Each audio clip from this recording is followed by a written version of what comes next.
This is genuinely one of the most instructive Caro Kann games I've played in quite a while, and not because it was a perfect game or anything, but because there's so much good analysis to be done on this. Really interesting tactics, some of which I saw, some of which I missed. Let's jump into it. So this is episode 3 of my Road to Master series, where I'm trying to gain rating to push towards an FM title in the future. And today we were playing a league game. This was played last night, and it's a 5 versus 5 format. So that will come into play later on in the video, in the analysis. I was playing on board 3. I didn't know my opponent was rated 1823. I kind of assumed he was like between 1900 and 2000. But again, because it's a team format, the rating isn't that big a deal. It's more so the league position. So my opponent opened with d4, and I played c6, and I invited my opponent into a Caro Kann, which he did, which is part of the reason I played c6 against d4. So we go for the Caro, and I was actually preparing for somebody who plays the classical, and I was going to go into the Tartakower. I was actually reviewing some of the lines on my school community in my Tartakower section of my Caro Kann course. Link in the description if you want to join. And I was prepared to go for some interesting lines in the Tartakower. However, it wasn't the person that I was preparing against. It was a different person, and he pushed e5. And here, because for so long I've played the move c5 in this position, I was really happy to get a chance to play bishop f5 in an over-the-board game, which is what I recommend in my course. And the reason is just because it's way more solid. It's way more solid. So my opponent actually spent a few minutes in this position. The time control is a classical time format. You get an hour and 15 each, and then on move 35, you get an extra 15 minutes to complete the game. No increment. It's a weird time format. So my opponent went knight f3, the short variation. So again, as I recommend in the course, we basically just go e6, and the moment we can, we push c5. Like, we create the pawn triangle, and then we go c5 to break in the center. And that's essentially what happened. My opponent did offer me a bishop trade with bishop to d3. You can play knight e7 in this position, which I did consider, with the point being, if white takes, we take back with the knight, and we're doing very well. But white isn't going to take. He's just going to ignore us and castle, and then I can't push c5, because after dc5, my bishop's blocked in. So, and the way to play it would be with knight d7 and then c5, but I thought it was easier just to take the bishop, and that's what I recommend doing. So after queen takes, we push the immediate c5, and this is what I want.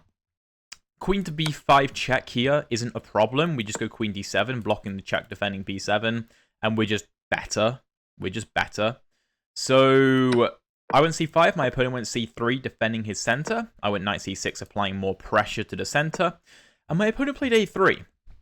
Now, a3 was a weird move. I don't see that very often. Normally, you see something like bishop to e3, or maybe castles.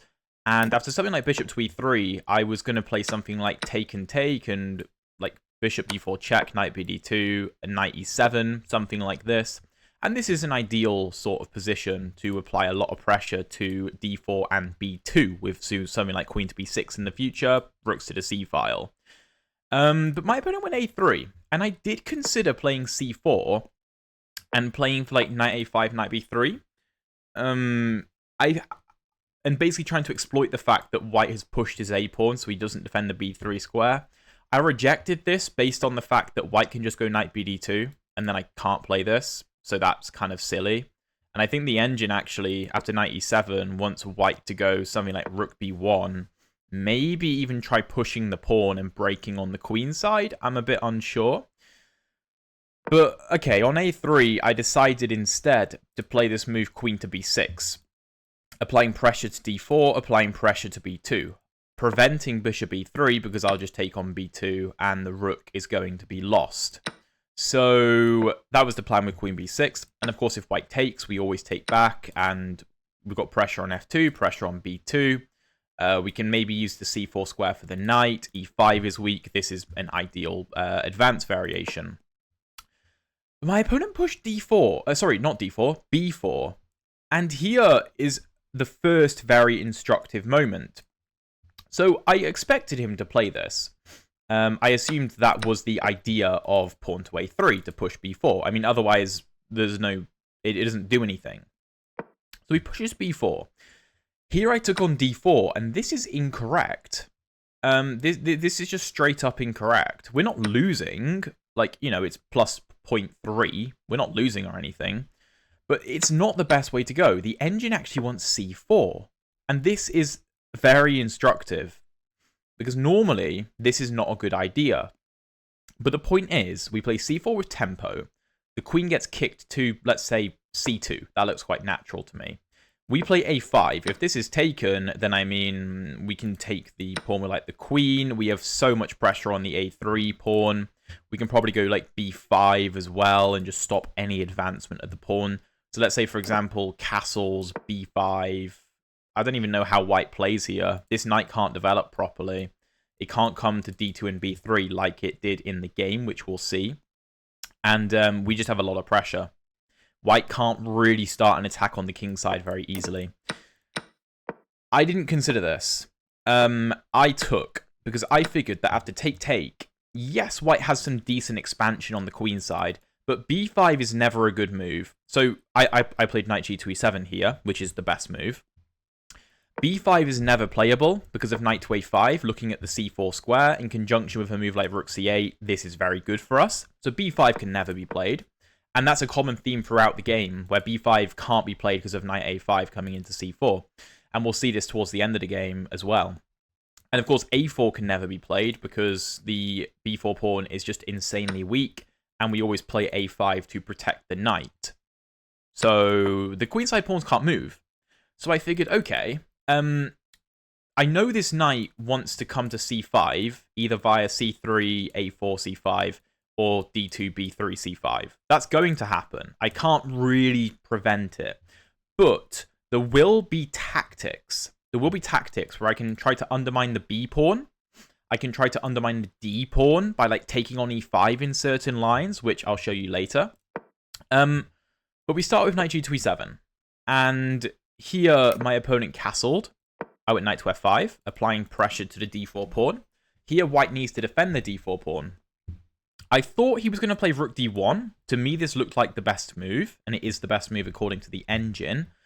And after something like bishop to e7, because bishop e7 is kind of necessary, because we always have to watch for moves like g4. Now here we can get away with taking, because at the end of the line, the rook opens up on the bishop. So after like knight takes, queen takes, rook takes, we can take on c1. But let's imagine we played something like pawn a6, right? Then g4 could be problematic, kicking our knight back to e7. And white can actually try to start a kingside attack. So the knight to f5, I need to go bishop e7 to support it. So if g4 is played, I can go knight to h4. And that will also come into play later on. By the way, if you're enjoying the video so far, please drop a like and subscribe if you haven't already. I'd really appreciate it. So yeah, I went knight f5, and the computer also likes bishop to e3, guarding the pawn. This I would have been very happy to see, because I always have bailout options of taking the bishop. So if I go bishop e7, I never have to worry about g4 ever again, because I don't have to go knight to h4, I can just take the bishop. So I have a bailout at all times. I also don't have to worry about playing h5 to prevent g4, which I did consider, actually. In the following position, after bishop e3, I was thinking maybe h5 is good, because if I go bishop e7 and g4 and knight to h4, I'm actually thinking I'm in a bit of trouble after a move like pawn to g5, blocking my bishop's escape. And here I'd have to find queen d8, trying to bail the bishop out. I did see these ideas. In some lines, they can be quite deadly, getting the bishop trapped on the h4 square. So I was very aware of this. But my opponent played bishop b2 instead, which did confuse me, I have to say, because the bishop, to me, just seemed like it wants to be on this diagonal, where it plays more of a role in the game. I get that it's a decent defensive piece, but I'm also thinking already, well, if this knight arrives on c5, there could be tactics where the b-pawn is pinned because the bishop hangs. So this was running through my mind in this position. Here I played bishop to e7, developing the bishop and preparing to meet g4 with knight h4. Because after knight takes, bishop takes, there's no pawn to g5 because the bishop is not on c1, right? That was the idea. So something like f4 trying to go g5, I just drop the bishop back. And I'm not really concerned about this attack because there's knight takes e5 tactics because of the pin on the d-pawn. This is also something I had in mind. So we have lots of ways to undermine white's center. So of course he doesn't go g4. He played knight bd2, which I was kind of confused about. I mean, I saw that knight c3 is the move he wants to play to come into a4 with tempo and then go knight c5. But of course, that just hangs the d4 pawn, which is why I thought rook d1 was the best move. Because after bishop to e7, then you can go knight c3 because you're not blocking the bishop. And then knight to a4 comes with tempo and you get into c5 very quickly. In this position, my only move is queen d8. That's the only move. If I castle, knight a4 comes... Well, here there's actually knight takes d5, which is another tactic we have to be aware of, where my e-pawn can be overloaded. But even if that wasn't played, and something like knight to a4 was played, then you get into c5 very quickly, and I'm not too comfortable with that. So I also thought knight c3 would be strong, threatening this. So, you know, either rook to d8, pawn to g6, or queen to d8 would have to be played. Pawn g6 felt too weakening because his bishop is on the diagonal. Basically trying to say, okay, after take, the knight is defended by the g-pawn, so it's not a problem. But queen d8 would probably have to be the move, guarding the d5 pawns with knight takes. The queen can take back, and the knight is well defended. So that's why I was quite happy to see bishop to b2. So bishop e7, knight bd2. Here I castle. The engine doesn't like castles. It wants h5, which is a move I considered, stopping any g4 options. But I thought, well, it's a bit weakening because I'm going to be castling here, right? What's crazy is that the engine after knight b3, looking at c5, wants to play g5, right? I've never seen this idea before, ever. And this is fascinating. So if white tries to continue to play on the queen side of a move like knight to c5, we go g4. The only real square for the knight is on d2 because we cover h4 so well. And then here we have tactics like knight takes e5, which I was mentioning before. And after take, the bishop hangs. And here we're up a pawn, which is pretty good, although rook ab1 is maybe slightly scary. We do always have queen takes on e5 if we need it. This was something I did see in some lines I was calculating. So that's one way to get rid of the knight, with h5, g5, and g4. Kind of crazy to me. I was thinking along similar lines. After knight b3, I went rook a to c8. Here the engine wants a5. Now, I saw that after ba5, knight a5, I was doing quite well. After something like knight to a5 and queen to a5, I have a target on a3. I can bring my other rook to the c file. I can maybe push the pawn up the board a bit and create a nice square on c4 that maybe I can use in the future for a rook, for example. But what I was concerned about was pawn b5. And the problem is, if I move my knight to a square like a7, white goes a4, guarding this pawn, and then my knight has no entry. It's cut out of the game. And if it comes back to c8, it can't do anything from c8 anyway. Now, the best move here is a4, and this is a move I calculated. I saw this move. Counter-attacking the knight and preventing white from going pawn a4. If white retreats the knight, then I can move my knight to a7, and I have a lot of pressure on the b5 pawn. It can't be defended. Or I can put the knight on a5 and try to access the light squares and get my rook to the c file. Everything is good. What I was calculating, though, was after bc6, ab3, cb7, and queen b7, for some reason, I thought my b-pawn was just way too weak. That's the conclusion I came to. And after something like rook f to c1, here rook f to b8 defending, I understand that a3 is weak. I just thought that my b-pawn was going to fall. So that's why I didn't play a5, right? I was also considering, after knight to c5, this is another consideration I had, that I can't take because of knight to d7, forking my rook and my queen. This was a constant thorn in my side in a lot of the lines. And if something like rook f to d8, stopping the knight from coming in, then I was concerned about knight to a4 ideas, kicking the queen away, pushing b5, kicking the knight away. And I obviously looked at this and I was like, well, this is horrific. The engine thinks that we can get away with this because we can go rook f to c8, so knight d7 no longer forks. And if knight to a4, we can bring the queen back to d8, freeing up the d8 square. And if b5, I can go knight to b8 and bring the knight back into the game via d7.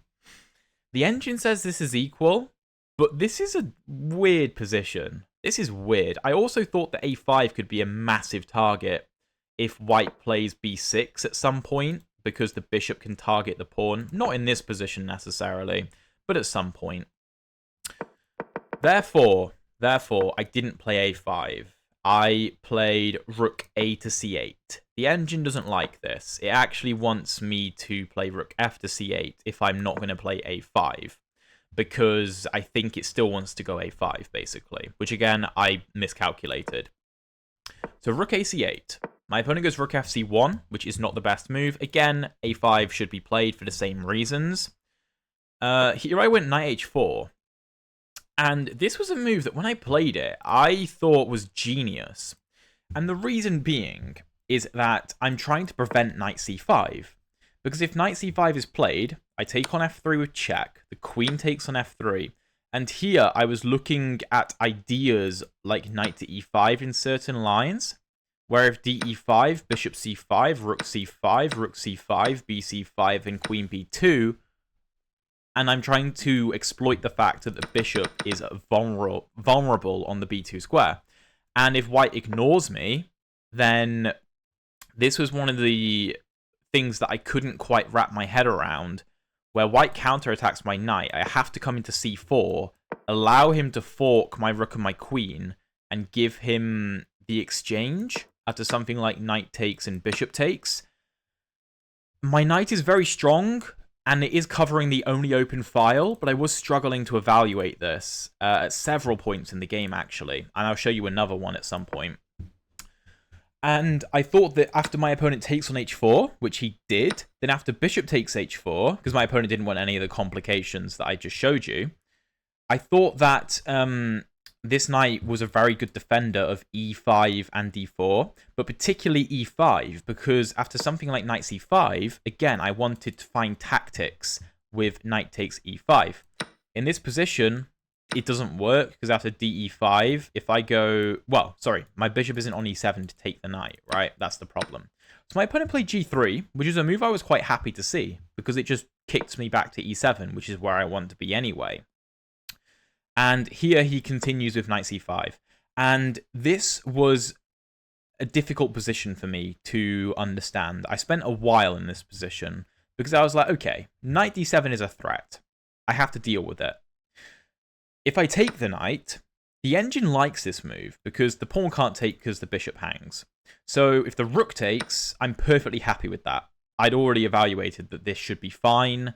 I mean, I could even play knight e7 if I really want to. And after rook ac1, I am challenging the c-file sufficiently. My rook is defended twice. And I can just continue with easy moves like a3, a6, h6. And it's on white to try and win this. If he takes, I'm actually better. Because the bishop sucks in this endgame. Because all of his pawns are on dark squares. The bishop has no play. So this is what I was considering.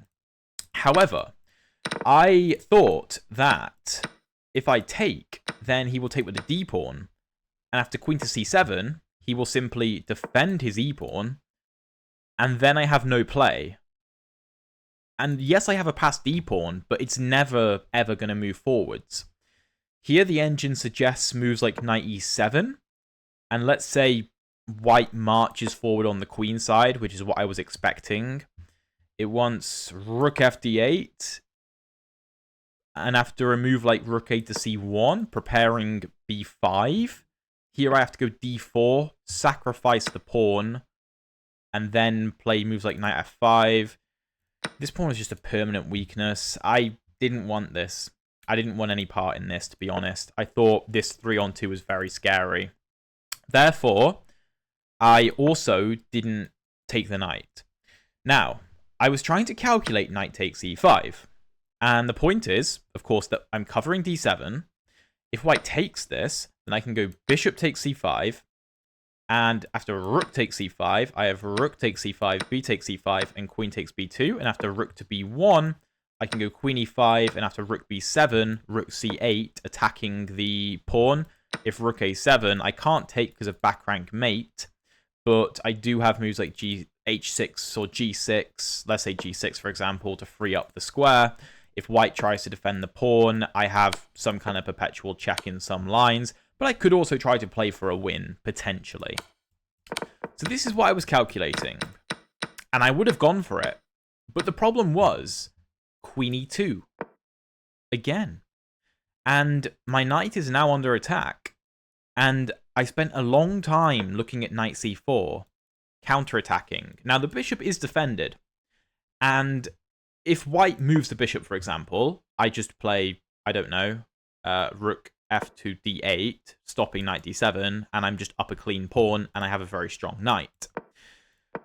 Problem is, of course, knight to d7, attacking my queen and my rook. And after something like, I don't know, queen d8, knight f8, bishop f8, we get to the same sort of position that I was talking about before, where I'm down an exchange, but I'm up a pawn, and I have a super powerful knight on the c4 square. I couldn't figure out if this was enough compensation, though. I couldn't figure it out. Now I'm looking at it, I can see how weak the d4 pawn is. I can probably try and fianchetto the bishop and apply a lot of pressure. So it does look interesting, but this was so hard to evaluate. I was struggling quite a lot. So after knight c5, I rejected bishop takes, I rejected knight e5, and I played rook f to d8. The engine doesn't like this. And the moment I played this move, I saw what white could do. Knight a4 hitting my queen. My queen doesn't have that many squares. It doesn't have d8 anymore. And if I go to a6, then I double my pawns, and I did not want to play this. I thought it might be survivable, but I didn't want to play it. What I was going to play was queen c7. And you might be saying, Alex, are you not completely losing after b5? The queen is pinned. Sorry, the knight is pinned to the queen. No, I have this counter-attacking move, queen a5, hitting the knight. And I had calculated after bc6, queen a4, cb7, I just have rook b8. And if the rook comes to c7 to try to counter-attack, I have rook d7. If rook c8 check, I have rook back to d8, and I'm okay here. It's uncomfortable, but I should win back the b-pawn. If white tries to double up, for example, here bishop to d8 is a strong move, but I can also just take. And if a check is given, I can always block with the rook or even the bishop, and I'm doing okay. So I had seen that knight to a4 looked very scary, but that I was okay. It did panic me initially, though. But my opponent played rook c2. And I thought, oh, wow, that's really annoying, because if white had done anything else, like king g2, then I thought that I could go for these knight to e5 ideas, because after something like take and take, and take and take, I'm fine.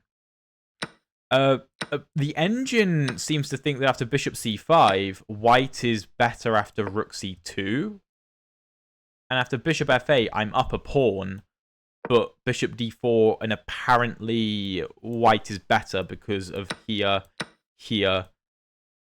rook ac1, take, and then I can't defend a7. I did not see that, and I don't think my opponent saw that. Here the best move is bishop c5, according to the engine. Again, I thought here he might be able to go bc5, and I was like, oh, the b file is going to be an issue. I have no play. I had misevaluated slightly, though. The engine here likes queen a6, allowing the doubling of the pawns, because I get to go on the b file very quickly.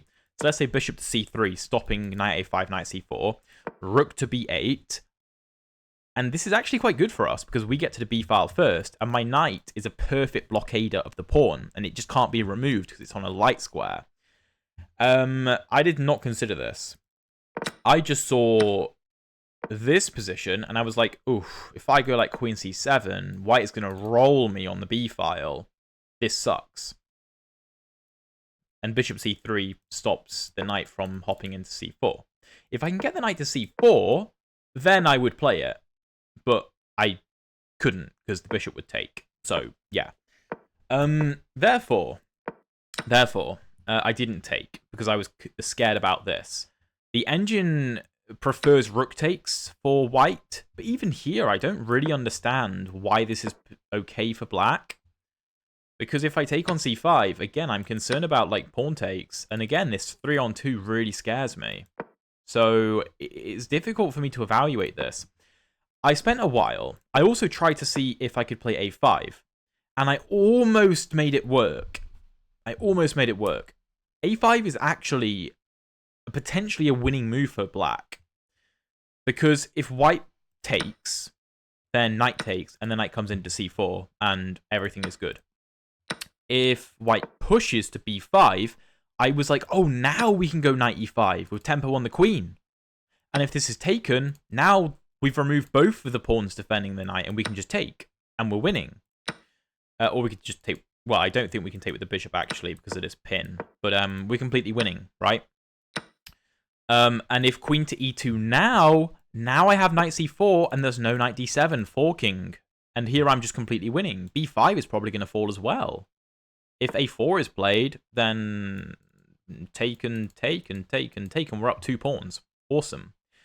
The problem with a5, if you can find it, for the white pieces, is knight a4, counter-attacking my queen. And after queen a7, b5, only move, attacking the knight, forcing the knight back to b8. And after rook a to c1, I didn't see how I can play this position. I'm just way too cramped. I was trying to see, can I play take and queen takes and b6? You know, is this playable? No, just queen c7. And I was calculating take, and the bishop moves, and the game is over after knight b6. So I can't play this. Therefore, I played a6. Because to be honest, I couldn't figure out what to do. I could not figure out a plan. And yeah, I mean, the engine suggests bishop f8. That doesn't really do anything. It just puts the bishop on f8. It's just a waiting move. Again, bishop c5 is the best move, but I couldn't evaluate it properly. So I went a6, and I thought, okay, let's see if my opponent can beat me. I've got the black pieces, right? Like, he should be trying to beat me. So let's see if he can do it. And maybe he'll mess up, because maybe he allows a tactic at some point. There's lots of things going on. Here he played rook a c1. I played rook c7. He went king g2. Bit of a waiting move. And I could see he was getting frustrated at this point, actually, because he couldn't find a way in. And I was like, okay, maybe, you know, if we let him get a bit more frustrated, he might do something silly. And he did do something silly. After rook d to c8, he went queen to b3. And here black is better. After knight to a5. I didn't play knight a5 because I saw this move. Attacking the queen. But I misevaluated it. I thought that I needed to take the knight and remove the defender of the queen. But if I did it first, right, then rook takes, and I don't have this because the rook can probably take, right? Or he can just take on c7, etc. So I was trying to calculate knight a5, and after he takes, I was like, okay, bishop c5. Oh, wait, no, that doesn't work. If here, he can just take, but also he can just take my queen immediately. So I was like, okay, that just doesn't work then. The problem is, after take, I completely missed, because I was so focused on bishop c5, removing the defender of the queen, I simply have queen b3. And after take, and take, I'm up an exchange, and the game is over. Therefore, the knight on a5 can't be taken. And after the queen moves, I go knight c4, and I'm better. Because this bishop sucks. We both have knights deep in our opponent's territory, except I can take this knight. He can't take my knight. So let's say, I don't even know, bishop c3, well, that hangs a pawn, so that's no good. Let's say bishop a1. Let's just say he plays bishop a1. Here, I do have the option of taking the knight, but it's not actually that good because of d takes, because it opens up the bishop after d takes. Here, something like queen to b5, and maybe I try to infiltrate at some point. It's still unclear whether I'm like completely winning, but this is the type of position that I wanted. Again, I just miscalculated it. Therefore, I was sitting here, I was like, what on earth do I do? Because if I don't go knight a5, I was considering queen b5, trying to, I don't know, infiltrate on the light squares.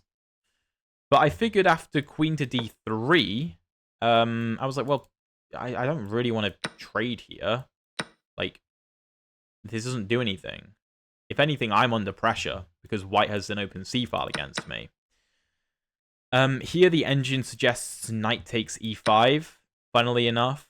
And after this, there is pawn to b6. The knight can't move because of the pin. I didn't see this. It's still not even clear after that black is better. But yeah, I rejected queen to b5 because I thought white can just trade queens with me, and I don't want that. So I played g6, and I thought, okay, I'm going to get rid of any back rank possibilities. I'm also going to stop any f4, f5 ideas, because that is a real potential threat. My opponent went queen d3. He offered me a draw. I said, no, I'll play on a little bit. And he said, okay, but I don't know, I don't know where we're going from here. And I said, yeah, I don't really know either, mate. It was quite funny, actually. Normally, you don't talk to each other during a chess game, of course, but this was quite a, I don't know, a happy-looking older guy, I guess, in like his 80s or something, or 70s. An older guy. Anyway, here I considered bishop g5, which is the best move. Inducing the move f4 and dropping the bishop back to h6, staying on this diagonal. I did actually consider this, but I didn't see what I do from here. I'm just stopping white from doing stuff. I'm not doing stuff myself. So I went king g7, which isn't actually that good a move, because apparently h4, h5... I mean, the engine says bishop c3 is the way to go. It's really unclear how white is actually better, even though the engine says white is better. Here, queen b5 is apparently the only move. If let's just say I move the bishop for the sake of argument, the engine thinks after bishop to d2, let's say I just continue shuffling, white can go for a4 because this is protected. I don't know. It's still unclear. It's still unclear. But after king g7, my opponent played f4. I looked at the position. I was thinking h5 is viable, but h3 followed by g4 is very scary. I was like, ugh, I don't know if I want to play that. Like g4 and f5, that's rough. And here, the only move to hold equality for black is the take. And after b takes, play queen a5. But again, that opens up the b file, which is very concerning to me. Also doesn't stop g4. If I play a move like rook h8, which I was considering, then if g4, I'm okay after take and take. But this is, you know, kind of scary. Kind of scary. So after f4, I offered my opponent a draw because our board 4 had won his game for my team, and I was like, oh, okay, the other boards look okay. I could see them all being draws, actually, like boards 1, 2, and 5, and I'm on board 3. So I offered my opponent a draw. It was also getting late, and I wanted to go home, to be honest, and I also figured that I'd done well to hold the draw. So my opponent accepted very, very willingly, and I was happy with the performance. I think I was frustrated I missed knight to a5, but then again, I think there were a lot of opportunities for white to play for a bigger advantage at some point in the game. So I can't beat myself up too much. I think I defended relatively well and evaluated the knight takes e5 ideas decently. Another day, maybe I go for the exchange sacrifice with the knight on c4. Who knows? But thank you so much for watching. If you want to see the first 2 episodes of my Road to Master series, the playlist is down there. And if you want to see all like 200 videos on my channel in the Caro Kann, the playlist is up there. Also, again, my school community, check it out in the description down below if you're interested. I have recorded the first 6 chapters of the Caro Kann course, covering everything. I know you're going to love it. Thank you for watching, and yeah, check out my school community.